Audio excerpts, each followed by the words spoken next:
বাংলাদেশের রাজনীতিতে খুব গণ অভ্যুত্থানে নেতৃত্ব দেওয়া তরুণদের দল তারা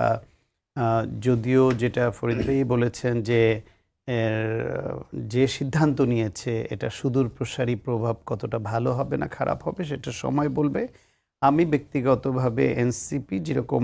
নতুন বন্দোবস্তের রাজনীতির বয়ান নিয়ে আসছিল সেইখানে একটু হোঁচট খেয়েছে বলে আমি অনেক সমালোচনায় বলেছি যে তারা তাদের স্বাতন্ত্র্য বজায় রেখে তাদের ধারার রাজনীতি করতে পারলে হয়তো এবার এমপি হতে পারতো কম বা পারতো না, সেটাও হতে পারতো, কিন্তু দীর্ঘমেয়াদী বাংলাদেশে যে পরিবর্তিত নতুন ধারার রাজনীতি আমরা প্রত্যাশা করছি অনেকে, সেইখানে হয়তো আরও ফলপ্রসূ হতে পারতো। কিন্তু তাৎক্ষণিকভাবে তারা জামায়াতের অর্থ এবং সাংগঠনিক ভিত্তিকে নিজেদের সঙ্গে পেয়ে তারা হয়তো